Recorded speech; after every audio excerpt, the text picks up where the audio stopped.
Months passed swiftly. Little Vireon was healthy, but he still had never opened his eyes. Nahara and Toran had begun to worry about this.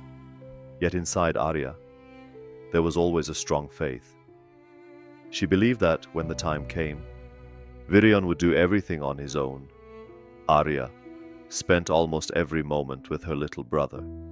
She fed him, carried him in her arms, and sang songs to him. Vireon's presence filled Arya with indescribable happiness. For her, the world now revolved around her brother. One midday, sunbeams were filtering into the house. The warm breeze entering through the window gently cooled the kitchen. Arya, holding Vireon in her arms, was moving around the kitchen while cheerfully humming and preparing food. The house was quiet. Outside, only birds were chirping. Just as she was cutting the vegetables, suddenly, a tiny splinter pricked her finger. An involuntary little cry escaped her lips. The pain wasn't deep, but it was unexpected. Frowning, she looked at her finger, and at that very moment, something she never expected happened. The little Vireon in her arms suddenly opened the eyes that had been closed for months. Arya's heart began to race. She gazed at her brother in astonishment. Golden eyes were wide open. His pupils were extraordinarily large, perfectly round, and were looking with astonishing clarity. On Vireon's face, a deep curiosity first appeared. Then he frowned slightly and looked at Arya's finger, at the place where the splinter was lodged.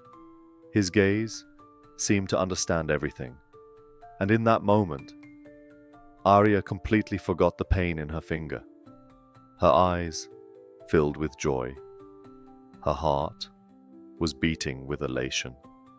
"You opened your eyes," she said, her voice trembling. "At last, you opened your eyes." She looked at her brother's face. The love and pride inside her could not be contained in her chest. Although Vireon's brows were still slightly furrowed, Arya's face had a huge smile. She quickly left the kitchen and shouted, "Mother! Father! Come!" Vireon opened his eyes. The silence of the house was broken at once. Nahara and Toran ran into the kitchen. The worry on their faces turned to surprise, then to happiness. Toran looked at his son, and even that strong man had tears in his eyes. Vireon was still looking at the board in Arya's hand. From time to time he raised his head, examining his sister's face. But Arya knew this was not just a glance. This was a beginning, because Vireon had opened his eyes for the first time, and the first person he saw was her, Arya. At that moment, an indescribable bond, a strong sense of protection was born inside Arya. Now her brother could see her, and maybe could understand her. Days, weeks, months passed, and little Vireon began to grow quickly. He could now walk, even run. His tiny feet every morning echoed on the wooden floor of the house with great excitement. His hair had grown to his shoulders, waving like a small mane. His facial features had become distinct. His nose, his mouth, had begun to take on a strong and striking form. He no longer drank his mother's milk, and his appetite was growing day by day. He ate the meals Nahara prepared with great delight. Vireon was now like the little prince of the town. The people of Berona not only gave him love, but also an instinctive respect. Every morning his walking around the town with his mother Nahara caused smiles on people's faces, and whispers reminding of hope spread through the streets. Mornings were special for him. accompanied by Nahara's soft voice telling stories. He walked in the garden, touched flowers, watched birds. His mother's warm, loving hands were the most beautiful thing shaping Vireon's world. Afternoons were spent with Arya and her friends. Arya taught him new games. Together with their friends, they ran by the river, rolling on the grass with bursts of laughter. Under Arya's supervision, Vireon was growing up in an environment woven with love. He easily formed bonds with everyone around him, and even when playing, he seemed to become a leader instinctively. The other children followed him silently and respectfully.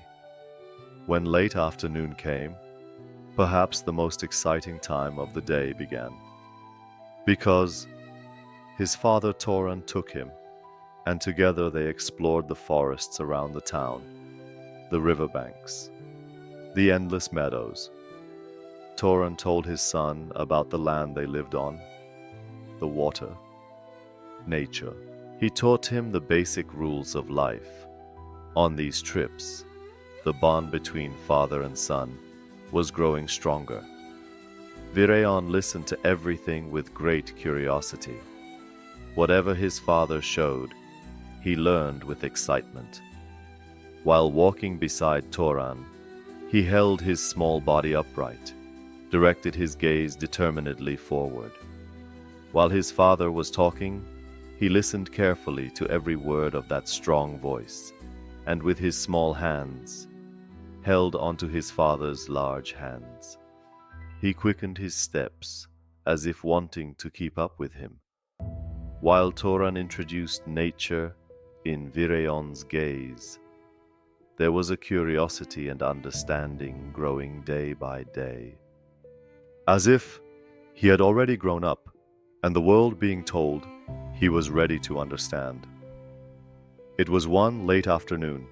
He stopped at the entrance of the forest, and turning to his father, asked for the first time with a clear, calm, but strong voice, "Is this forest ours, father?" Toran smiled slightly, gently stroked his son's head. "No, my son," he said. "We are a part of this forest, just like the trees, the birds, and the animals. But to protect it, to respect it, is our duty." Vireon nodded slightly. Whatever his father said, he silently absorbed. Arya's heart began to race. She gazed at her brother in astonishment. Golden eyes were wide open. His pupils were extraordinarily large, perfectly round, and were looking with astonishing clarity. On Vireon's face, a deep curiosity first appeared. Then, he frowned slightly and looked at Arya's finger, at the place where the splinter was lodged. His gaze seemed to understand everything. And in that moment, Arya completely forgot the pain in her finger. Her eyes filled with joy. Her heart was beating with elation. "You opened your eyes," she said, her voice trembling. "At last, you opened your eyes."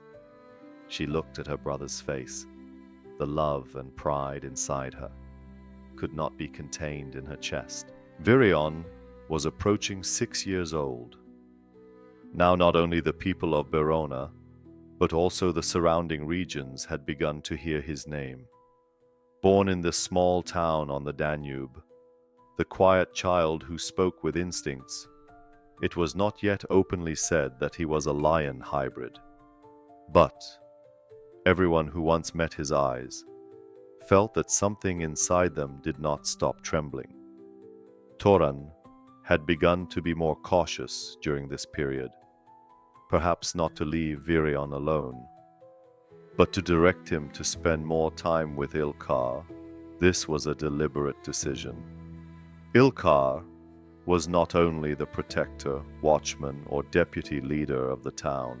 The balance of Berona was hidden in his instincts, and for Vireon's inner development, he was the most suitable person. Ilkar was an eagle hybrid, but he did not look like an eagle.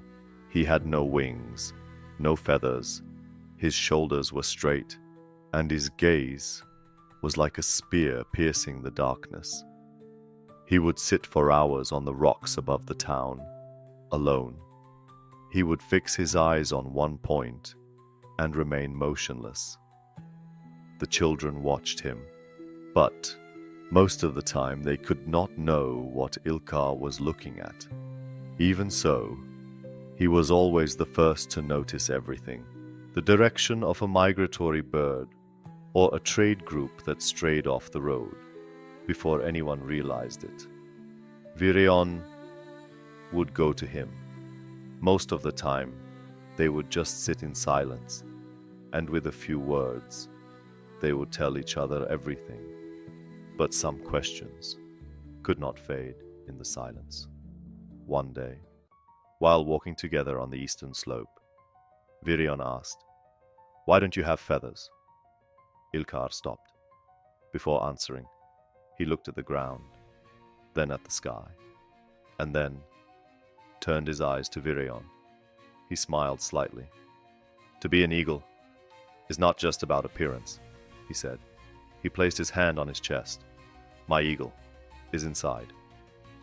Vireon didn't say anything, but the curiosity on his face was replaced by deep thought. They continued walking, and after a while, this time more carefully, a question came from deeper inside. "And Namea?" Ilkar stopped again. He turned his gaze to the border of the distant forest.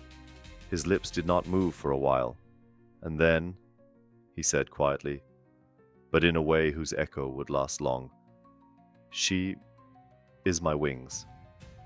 Vireon did not fully understand this sentence, but he felt its echo inside.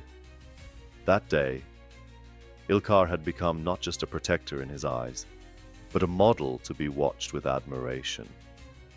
The rocks on the Danube were the places that greeted the morning sun first.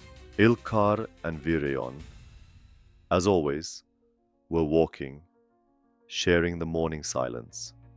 It was not always necessary to speak, nor were words needed to understand. When they reached the descent path, at a spot near the town square, they noticed some activity. 3 guards were dragging a man, pushing and shoving him between them. The other 2 guards coming from behind were hastily carrying a wounded man, heading towards the town's medical point. Vireon turned to Ilkar, walking beside him. Ilkar narrowed his eyes. He stepped one step closer. The prisoner's face became distinct. It was a hyena hybrid. His beard was messy, his chin jutted, his ears were pointed upwards. He was darting sly glances right and left with his eyes. His body was bony, his clothes dusty, but he was smiling indifferently. Ilkar just turned his head, silently. He looked at Vireon. Vireon slightly bowed his head. That look meant, "Go home." He turned quietly, took the road home. When he arrived home, the moment he entered through the door, he called out, "They caught someone, an ugly man. I think he injured one of our soldiers." Inside, suddenly there was silence.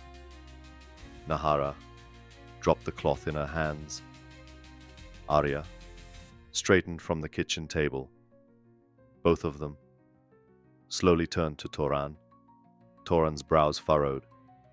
He said nothing. He quietly stood up and walked outside with heavy steps.